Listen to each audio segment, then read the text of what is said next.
Basic philosophy first. Number 1. Color correction and color grading cannot turn bad footage into good footage. Never happened, never will. Having grading and correction skills does not absolve you of having actual video shooting skills. Number 2. The higher the bitrate of your footage, the more information it carries, the more you can do when it comes to correction and grading, and vice versa. Number 3. Color correction and color grading are two separate disciplines. The goal of color correction is a technically correct image, meaning 3 things: correct dynamic range, correct white balance, and correct skin tone. The goal of the grade is an emotionally or thematically correct image. It's what we call the look. And as far as this video is concerned, this refers to color contrast. With correction, the judge basically is math. With the grade, the judge is you.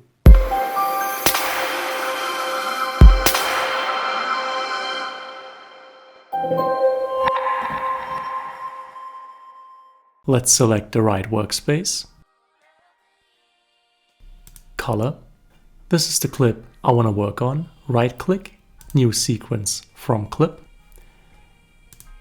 The window we're definitely gonna need is called Lumetri Scopes. If it's not there, go to Window and select it here. Top left, that's called the waveform Luma. Top right, Vector Scope YUV. And on the bottom, that's the RGB parade. If it does not look like this, go to parade type, make sure RGB is selected.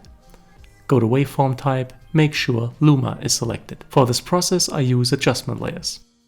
Right click right there, new item, adjustment layer. Settings match the clip settings. OK. One click, rename, correction. Right-click on the new adjustment layer, duplicate, one click, rename, grading.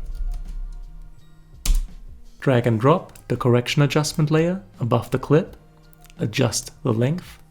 Do the same thing with the grading adjustment layer.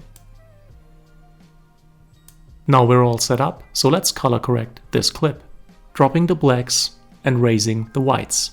We want to drop the blacks all the way to 0 to have real blacks, and raise the whites all the way to 100 to have real whites.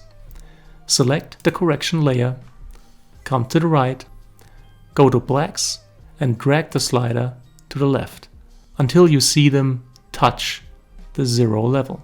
Always check back with the image. Yeah, right here, those are the blacks that are really completely black. That's the way it needs to be. Now let's do the same thing for the whites.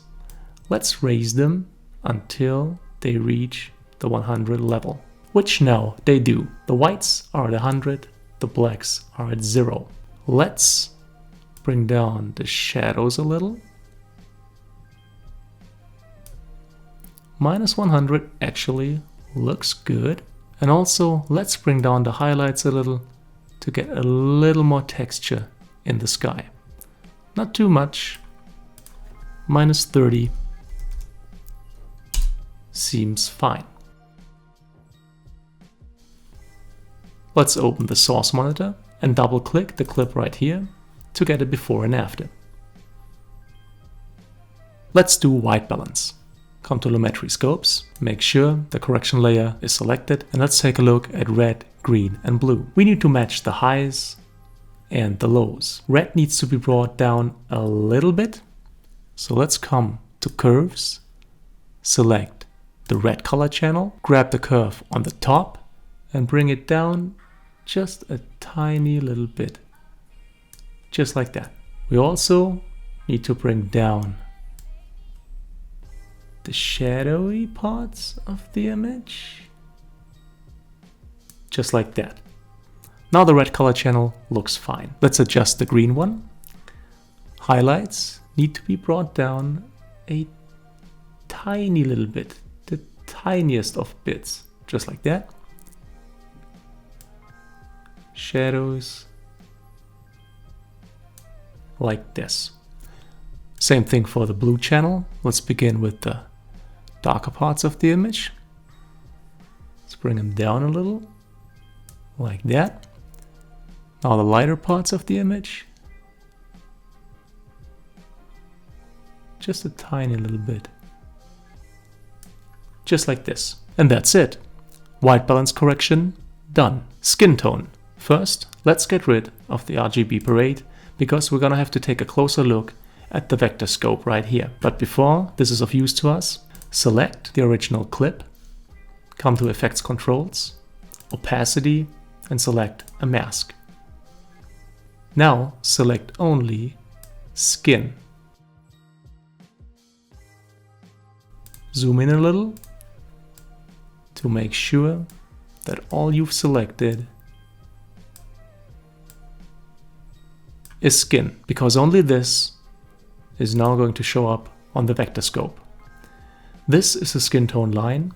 These are the skin tones inside this mask, and they need to perfectly align with the skin tone line, which in this case they pretty much do. If they didn't, you would come to basic correction, to tint, and alter it. Check out what happens on the vector scope.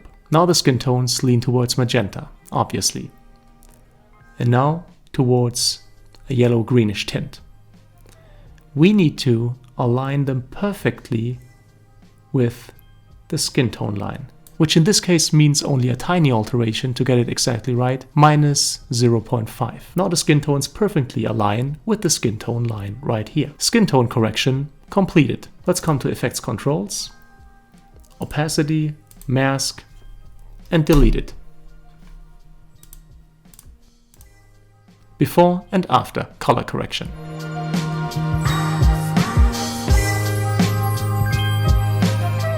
I am going to do the same tutorial for Final Cut Pro and DaVinci Resolve. If you're lucky, it's already linked in the top right hand corner. So this is the end of part 1. If you enjoyed this tutorial, there's also part 2 linked in the top right hand corner.